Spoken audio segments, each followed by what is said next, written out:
नारी शंकर के अनुमोदन में, शिव के स्मरण में, शिव महापुराण में, शंकर की पूजन में जो लगा रही है, उसका पुण्य दो ही भाग में बटे अकेले।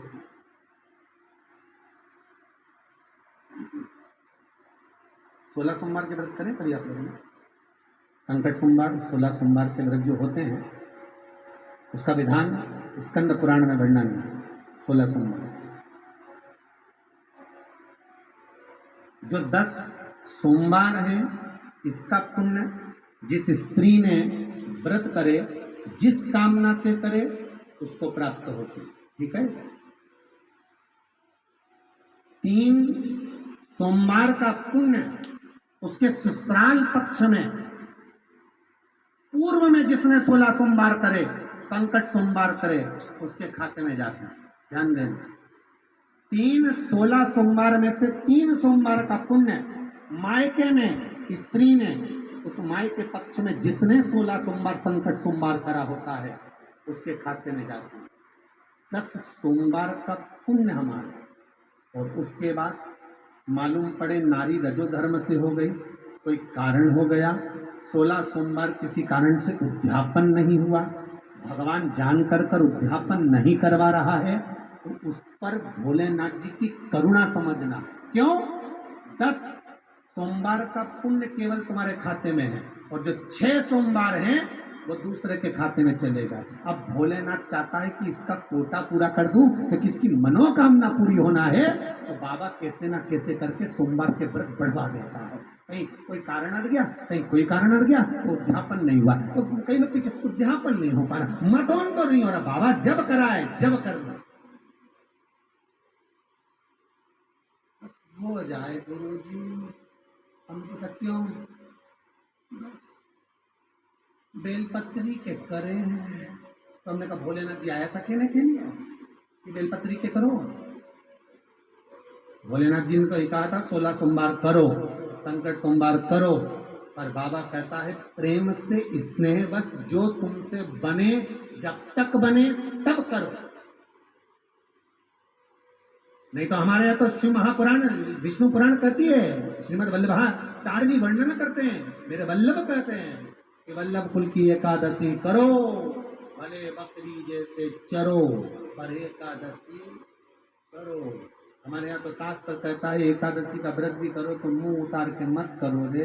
कोई फूल अगर मुरझा जाता है तो भगवान को नहीं दिया जाता, कोई फल बेकार हो जाता है भगवान को नहीं दिया जाता। तुम्हारे व्रत वाले दिन तुम्हारा मुंह उतरा रहेगा तो भगवान उसको स्वीकार करेगा। इसलिए बकरी जैसे चरो और एकादशी करो। जेब में भर लो मूंगफली का दाना, काजू इधर, मूंगफली का दाना इधर, खिचड़ी भी बना लो, मोरधन भी बना लो, चिप्स तल लो, पापड़ तल लो, और जो पपीता, सेव, फल, केला जो जो है सब लिया, फ्रिज पे, वॉशिंग मशीन पे, कूलर पे, सब दूर धर दो, जहाँ से निकलो वहीं चरो। पर एक भूखे ना रहे, मालूम पड़े भूखे रह गए, पति के लिए रोटी खा ले, एकादशी कुछ नहीं खाएगी, सुबह आधा किलो दूध की रबड़ी बना के खा ली, तो पति मन में सोचा फिर भी आवाज नहीं निकल रही, फिर अभी क्या खाएगी? खिचड़ी बनाई है और बादाम तल ली थोड़ी सी, और आधा किलो पपीता रखा था वो कतर लिया, और थोड़ा सा रायता बनाया बादाम का, अच्छा ठीक है, और चिप्स तल ली, और आलू भी तले, ठीक है। फिर शाम को मोरधन की खीर और सेवफल, चीकू और आगरे का पेठा और राजगिरा की पूरी, ठीक है। फिर रात को अभी आधा किलो दूध मंगवाई, थैली गरम करके उसमें थोड़ी सी ड्राई फ्रूट्स डाल के, मखाना पीस के उसकी खीर बना लो, बस केवल खीर, नहीं पपीता रखा।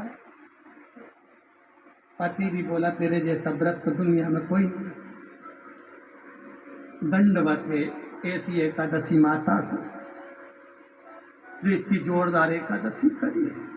फिर पूछा किसने बताई? शिवर वाला महाराज। याद रहे। फिर तो पति भी बोला खूब चलो एकादशी को, कौन मना करे, प्रेम से सारे व्रत उपास भगवान की पूजन अर्चना प्रसन्न चित्त में करो। घर में जब तक रहो प्रसन्न रहो, धापों की बाई की तरह नहीं, ऐसा प्रसन्न रहिए।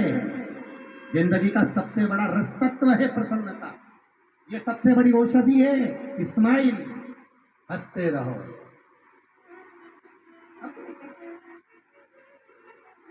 जब देखो जब ऐसे मत दिखना कि कोई ने मार ठोक के दिखाया।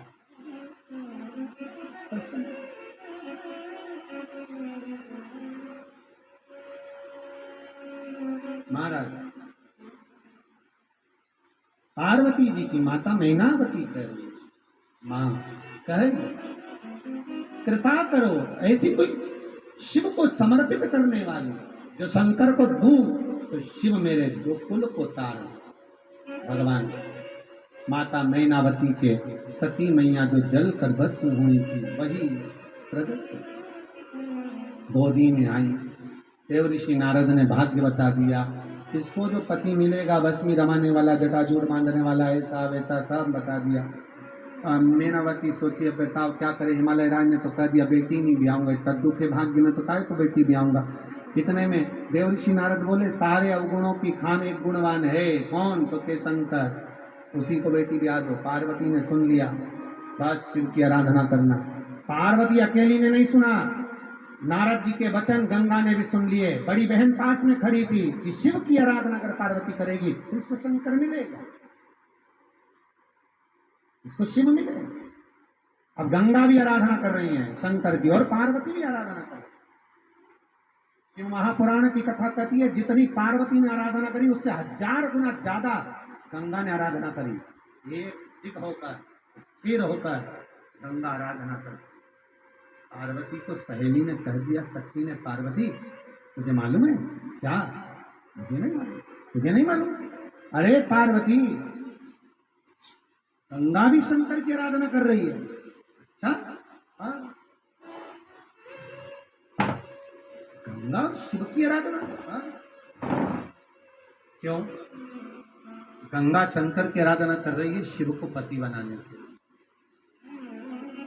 गंगा शंकर की आराधना पति बनाने के लिए? हाँ। तो पार्वती ने कहा मैं भी तो शंकर को पति बनाने के लिए आराधना कर रही हूं। अब शिव एक के ही पति हो सकते हैं, या तो गंगा के हो जाए या मेरे हो जाए। पार्वती ने विचार करा गंगा से पीछा छुड़ाना है। अपनी सहेली से कहा, सुन मैंने सुना है कि जब कोई संत निकल कर जाता है तो 1 लोटा पानी उसके ऊपर डाल दो, संत प्रसन्न हो जाता है। गंगा जी ने कान लगाकर सुन लिया। सामने से आ रहे थे दुर्वासा बाबा। गंगा जी ने 1 लोटा पानी भरकर फेंक दिया संत के ऊपर।